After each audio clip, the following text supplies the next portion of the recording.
দিন এরকম ভয়ানক দিন হবে যেই দিন সূর্যটা মাথার উপরে চলে আসবে, এবং এটা অনেক ভয়ানক দিন হবে যে আপনার ঘাম বেইতে বইতে পড়তে পড়তে পড়তে আপনার আঁঠু তৈরি হবে, আপনার গলা তৈরি হবে, এবং সেই কিয়ামতের ময়দান এরকম ভয়ানক দিন হবে যে গর্ভবতী মহিলা তার গর্ভপাত হয়ে যাবে কিন্তু সে টের পাবে না। সূরা হজরের 9 নম্বর আয়াতে আল্লাহ তাআলা কথা বলছেন এরকম ভয়ানক। সেই ভয়ানক দিনের ভিতরে আল্লাহ তাবারক ওয়া তাআলা কয়েক শ্রেণীর মানুষকে সুসংবাদ দিয়েছেন যে তাদের কোনো টেনশন থাকবে না, যাদের ভিতরে আপনার 4খানা গুণ পাওয়া যাবে। এবং আল্লাহ তাবারক ওয়া তাআলা কিয়ামতের ময়দানে 4টি নিয়ামত রেখেছেন, 4টি সুসংবাদ রেখেছেন। আমরা তো এর পূর্বে খালি আপনারা শুনে আসছেন যে কিয়ামত এরকম ভয়ানক হবে, এরকম ভয়ানক হবে, সমস্ত কিছু বাদ আল্লাহ তাবারক ওয়া তাআলা 1 নম্বরে কি বলছেন শুনুন। এবার আল্লাহকে বুঝে বলি, ও আল্লাহ, কিয়ামতের ময়দানে আমরা যদি মুমিন হই, আমরা যদি আপনার ইবাদত করি, তাহলে আমাদের অবস্থা কি রকম হবে? আল্লাহ তাবারক ওয়া তাআলা বলছেন কি, বিসমিল্লাহির রহমানির রহিম, ইয়াওমা তারাল মুমিনিনা ওয়াল মুমিনাতি ইয়াসআ নূরুহুম বাইনা আইদিহিম ওয়া বিআইমানিহিম বুশরাকুমুল ইয়াওম। আল্লাহ তাবারক ওয়া তাআলা বলছেন, যারা মুত্তাকিন হবে, যারা ইসলামের কাছে নিজের আত্মসমর্পণ করেছে, যারা এই ঠান্ডার সিজনে আল্লাহ তাবারক ওয়া তাআলার আয়াতকে শ্রবণ করতে এসেছে, তো আল্লাহ তাবারক ওয়া তাআলা বলছেন তাদের কোনো টেনশন হবে না। আল্লাহ তাবারক ওয়া তাআলা বলছেন, ইয়াউমা তারাল মুমিনিনা ওয়াল মুমিনাতি ইয়াসআ নূরুহুম বাইনা আইদিহিম। রব্বুল আলামিন বলছেন, সেই কঠিন কিয়ামতের ময়দানে আমার আল্লাহ কিছুগুলি মুমিনকে এবং মুমিন বান্দাদের এবং মুমিন বান্দীদেরকে নূর প্রদান করবে। আল্লাহ তাবারক ওয়া তাআলা বলছেন নূর দেবে। একটি উদাহরণ দিয়ে ভালো করে আয়াতটি আপনার মাথায় ঢুকে যাবে। সমস্ত আপনার আমল কোন হাতে দেবে, ডান হাতে দেবে, বাম হাতে দেবে, এটা হবে ওটা হবে, সমস্ত কিছু বাদ দেন। এই আয়াতের দিকে আপনি লক্ষ্য করেন। এখানে আপনার ধরুন এসার সময় 30টি মানুষ ছিল, 30 জনের ভিতরে 15 জন গেছে, আপনার আযান হয়েছে এসার, ডাইরেক্ট আপনার মসজিদে ঢুকে গেছে, এবং আপনার 15 জন মানুষ ওযুখানাতে গিয়েছে। কেন গিয়েছে? তাদের ওযু নাই, ওযু করার জন্য।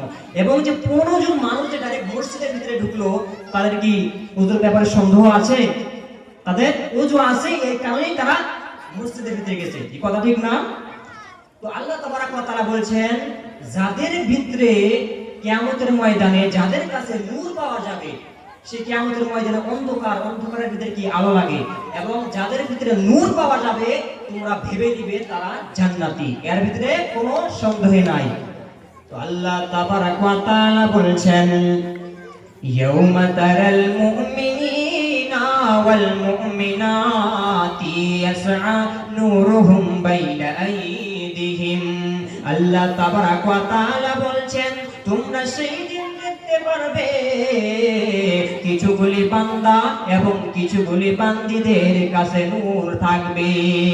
তারা নূরের তাজাল্লিতে তাদের শরীরটা, তাদের ওযুর জায়গাটা এবং তাদের মুখ কুণ্ডলটা ঝিলমিল করবে, এবং তাদের ডান দিক থেকে নূর ছুটবে।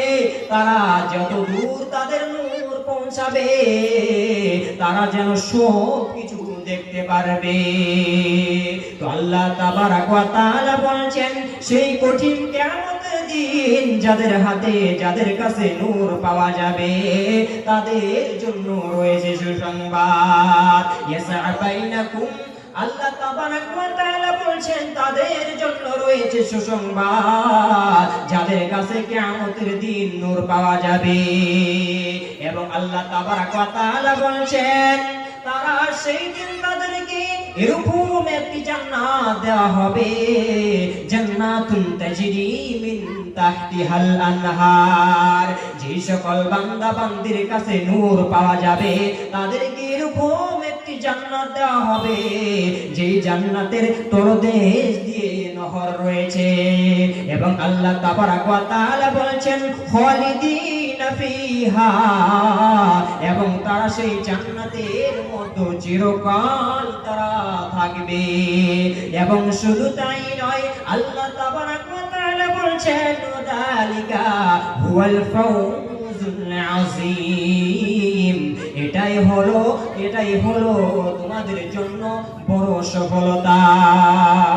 সেই দিন এক নম্বর খুশি হলো যাদের কাছে নূর পাওয়া যাবে, তারা খুব কঠিন কিয়ামতের ময়দানে তারা কিয়ামত যে হচ্ছে এরকম কষ্ট হচ্ছে তারা টের পাবে না, এবং তারা কনফার্ম তারা জান্নাতি।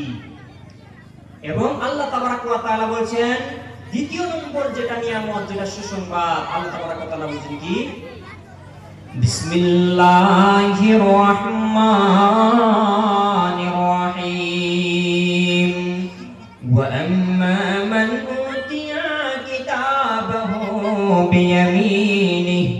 আল্লাহ তাবারাক ওয়া তাআলা দ্বিতীয় নম্বর যেটা সুসংবাদ,